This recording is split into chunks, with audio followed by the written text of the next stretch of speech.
It seems that every day we're reminded that we live in an era of great power rivalry, that the rules-based order is fading, that the strong can do what they can and the weak must suffer what they must.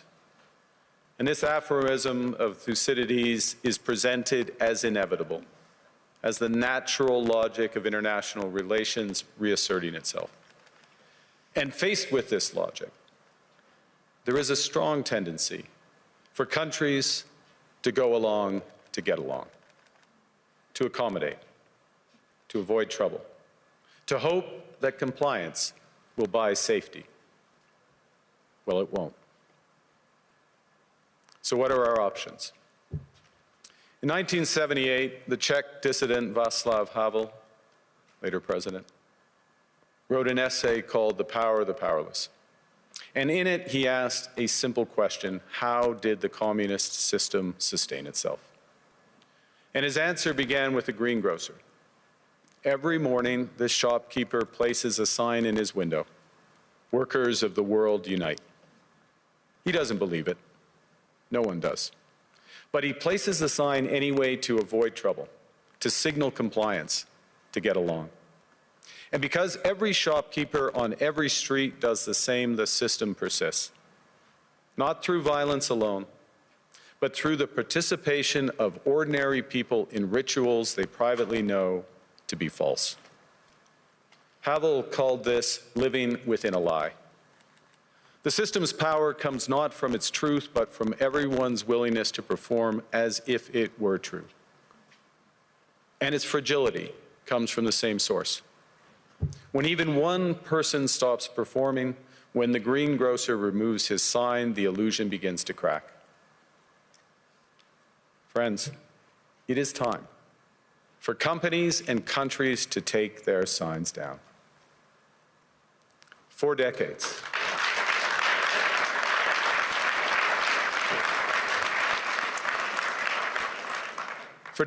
countries like Canada prospered under what we called the rules-based international order. We joined its institutions, we praised its principles, we benefited from its predictability.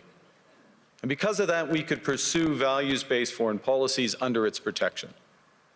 We knew the story of the international rules-based order was partially false, that the strongest would exempt themselves when convenient, that trade rules were enforced asymmetrically. And we knew that international law applied with varying rigor depending on the identity of the accused or the victim. This fiction was useful, and American hegemony in particular helped provide public goods, open sea lanes, a stable financial system, collective security, and support for frameworks for resolving disputes. So we placed the sign in the window. We participated in the rituals, and we largely avoided calling out the gaps between rhetoric and reality. This bargain no longer works. Let me be direct. We are in the midst of a rupture, not a transition. Over the past 2 decades, a series of crises in finance, health, energy, and geopolitics have laid bare the risks of extreme global integration. But more recently, great powers have begun using economic integration as weapons. Tariffs as leverage, financial infrastructure as coercion, supply chains as vulnerabilities to be exploited. You cannot live within the lie of mutual benefit through integration when integration becomes the source of your subordination. The multilateral institutions on which the middle powers have relied, the WTO, the UN, the COP, the architecture, the very architecture of collective problem solving are under threat. And as a result, many countries are drawing the same conclusions, that they must develop greater strategic autonomy in energy, food, critical minerals, in finance and supply chains. And this impulse is understandable. A country that can't feed itself, fuel itself, or defend itself has few options.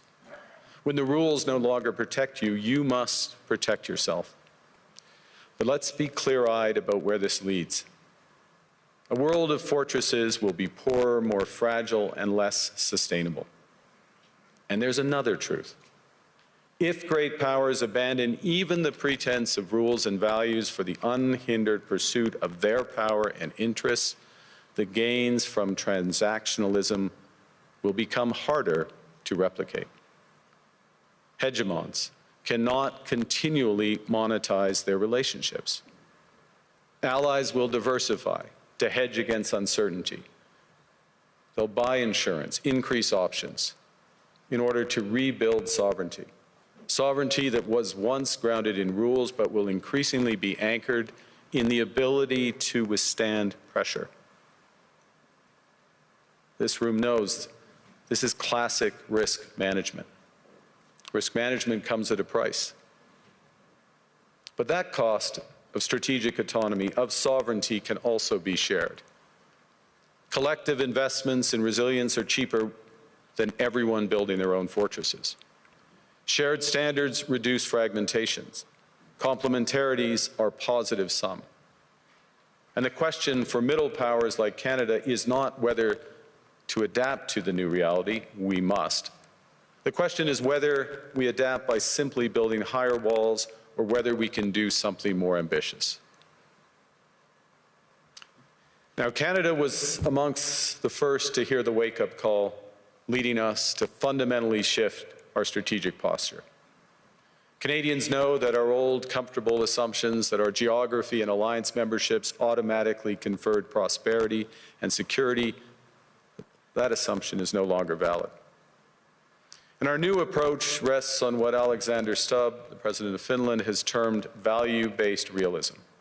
Or to put another way, we aim to be both principled and pragmatic. Principled in our commitment to fundamental values, sovereignty, territorial integrity, the prohibition of the use of force except when consistent with the UN Charter, and respect for human rights. And pragmatic in recognizing that progress is often incremental, that interests diverge, that not every partner will share all of our values. So we're engaging broadly, strategically, with open eyes. We actively take on the world as it is, not wait around for a world we wish to be. We are calibrating our relationships so their depth reflects our values. And we're prioritizing broad engagement to maximize our influence, given the fluidity of the world at the moment, the risks that this poses, and the stakes for what comes next. And we are no longer just relying on the strength of our values, but also the value of our strength. We are building that strength at home. Since my government took office, we have cut taxes on incomes, on capital gains, and business investment. We have removed all federal barriers to interprovincial trade. We are fast-tracking $1 trillion of investments in energy, AI, critical minerals, new trade corridors, and beyond. We're doubling our defense spending by the end of this decade, and we're doing so in ways that build our domestic industries. And we are rapidly diversifying abroad. We've agreed a comprehensive strategic partnership with the EU, including joining SAFE, the European Defence Procurement Arrangements. We have signed 12 other trade and security deals on 4 continents in 6 months. In the past few days, we've concluded new strategic partnerships with China and Qatar. We're negotiating free trade pacts with India, ASEAN, Thailand, Philippines, and Mercosur. We're doing something else. To help solve global problems, we're pursuing variable geometry. In other words, different coalitions for different issues based on common values and interests. So on Ukraine, we're a core member of the Coalition of the Willing and one of the largest per capita contributors to its defense and security. On Arctic sovereignty, we stand firmly with Greenland and Denmark and fully support their unique right to determine Greenland's future.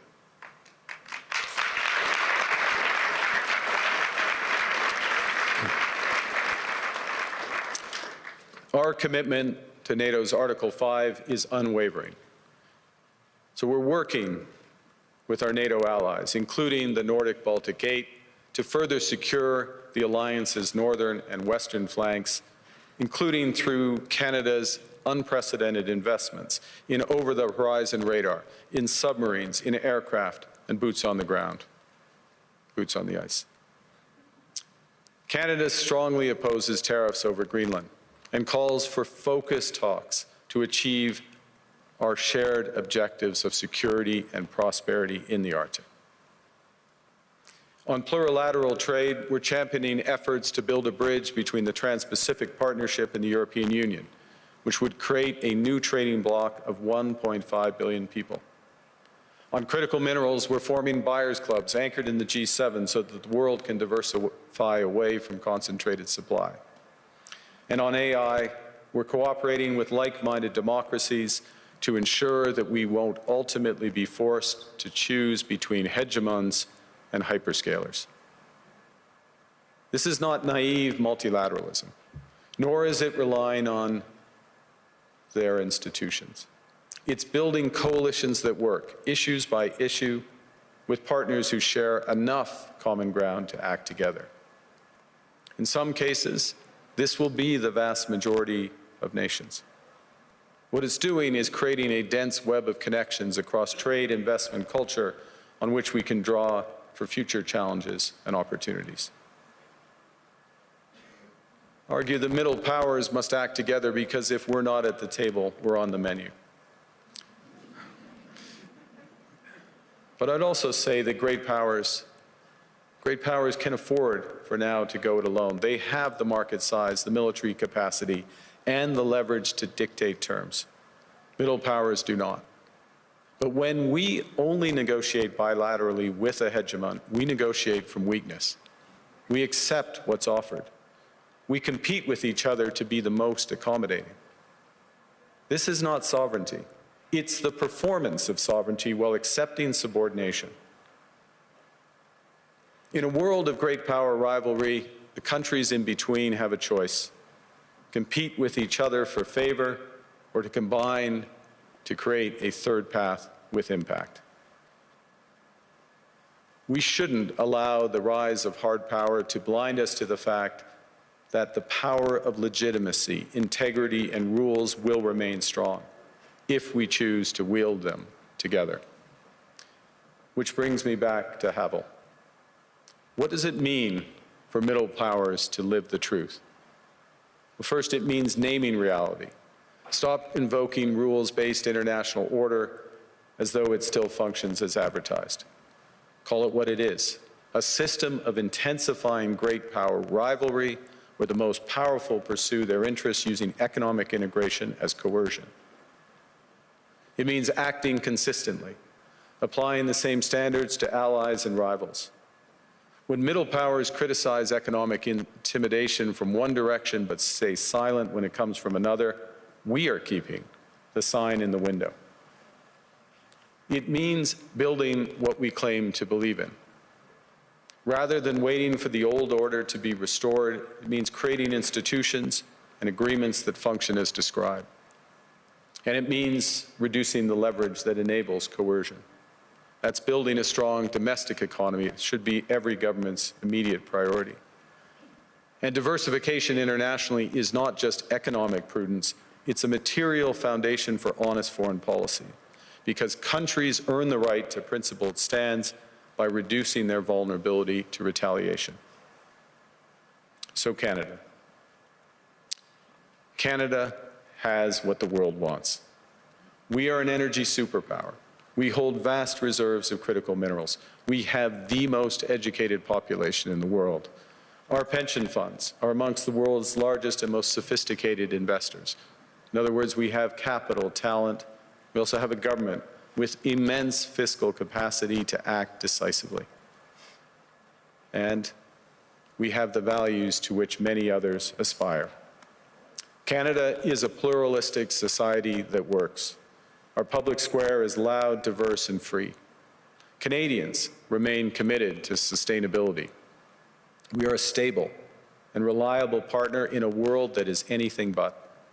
A partner that builds and values relationships for the long term. And we have something else. We have a recognition of what's happening and a determination to act accordingly. We understand that this rupture calls for more than adaptation. It calls for honesty about the world as it is. We are taking the sign out of the window. We know the old order is not coming back. We shouldn't mourn it. Nostalgia is not a strategy. But we believe that from the fracture, we can build something bigger, better, stronger, more just. This is the task of the middle powers. The countries that have the most to lose from a world of fortresses and the most to gain from genuine cooperation. The powerful have their power, but we have something too.